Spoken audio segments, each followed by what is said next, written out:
Boa noite, quarto período A, quarto período B. Hoje é segunda-feira, que é Fábio, professor de arte. Vamos iniciar nossa aula, como sempre o fazemos, pelo comentário da atividade da semana passada. O texto que vocês fizeram a leitura tinha como título Novas Perspectivas. E a questão que vocês deveriam responder era como era a arte impressionista.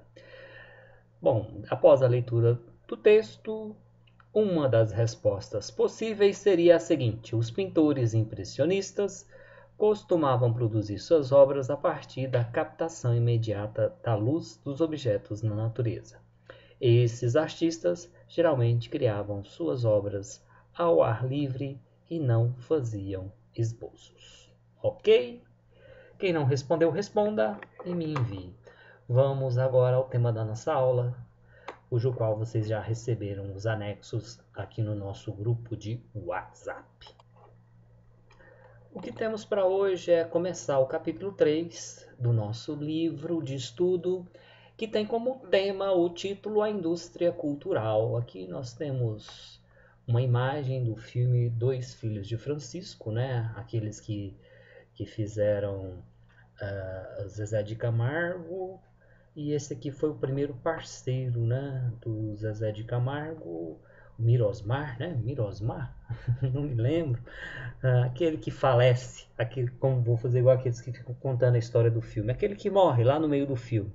Aí depois o Luciano vai fazer dupla com o Zezé de Camargo. Esse filme é uma produção do cinema nacional, relativamente recente, né? Ele é de 2005, né? Já tem, eu falo recente, mas já tem 16 anos. Eu que estou ficando velho, né?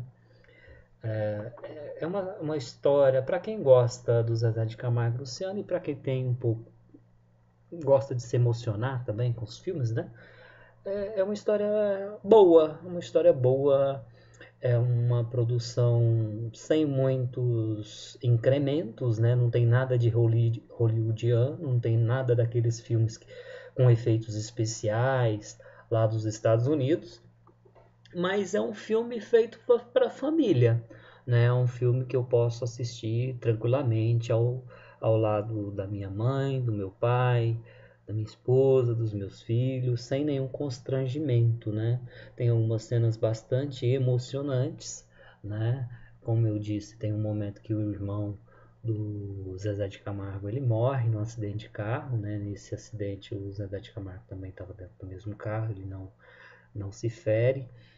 E a história ela já tinha se desenrolado bastante, né, a essa altura do falecimento do irmão, e depois ele acaba retornando para Goiânia.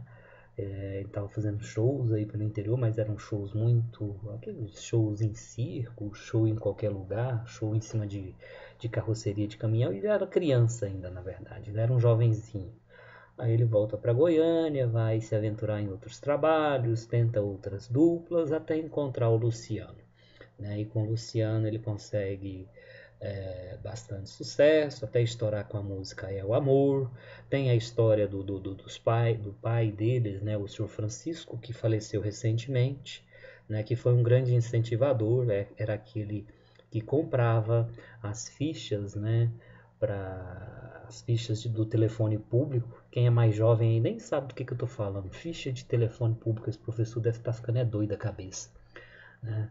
Ele tinha que comprar a ficha para fazer ligações, e ele usava essas fichas para telefonar nas rádios de Goiânia, pedir a música É o Amor, que acabou estourando, se transformando num grande sucesso nacional, e no final a gravadora acabou tendo que lançar nacionalmente Zezé de Camargo e Luciano, que foi um grande sucesso, né?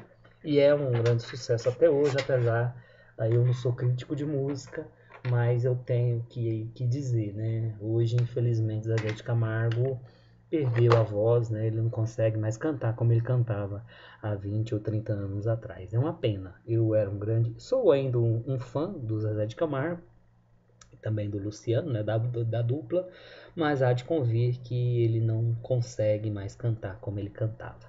Mas como eu não sou crítico musical, vamos aqui à leitura do texto, né? A imagem dessa página mostra uma cena do filme Dois Filhos de Francisco, que levou mais de 5 milhões de pessoas aos cinemas, tornando-se um dos recordistas de bilheteria entre os filmes nacionais nos últimos anos. O sucesso de bilheteria é fundamental para consagrar uma obra cinematográfica, pois ele, além de revelar o reconhecimento público do filme, também garante o retorno financeiro de quem investiu em sua produção. As produções artísticas, como o filme citado, compõem o setor conhecido como indústria cultural. Você conhece a história retratada no filme Dois Filhos de Francisco? Quem são os personagens principais da história? Além desse filme, você se lembra de outros que obtiveram sucesso de bilheteria no Brasil? Esses filmes eram nacionais ou estrangeiros? Algumas perguntas aí, né, para a gente refletir. E temos aqui também a nossa atividade relacionada a esse texto. Na nossa atividade temos a seguinte reflexão. Comente sobre o que conta a história do filme Dois Filhos de Francisco. E caso você não tenha assistido ao filme, não tem problema, você vai fazer uma pesquisa e responder, tá ok? E voltando aqui às indagações no final do texto, né? Além desse filme, você se lembra de outros que obtiveram sucesso de bilheteria no Brasil?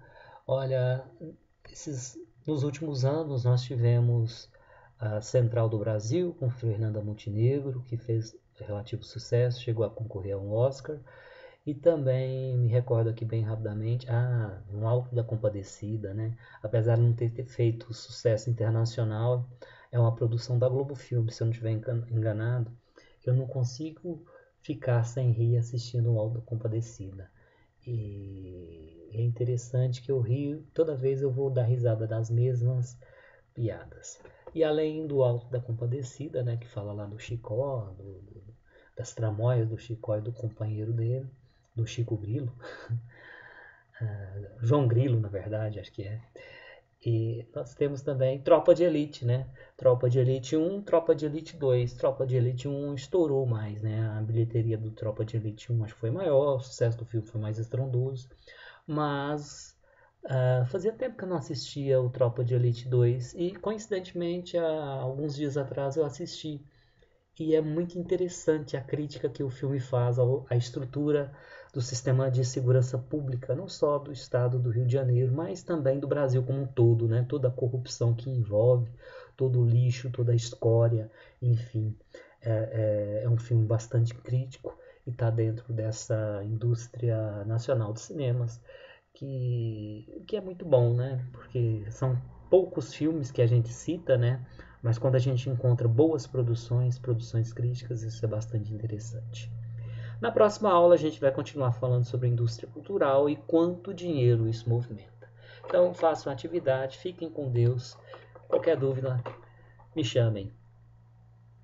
Tchau, tchau.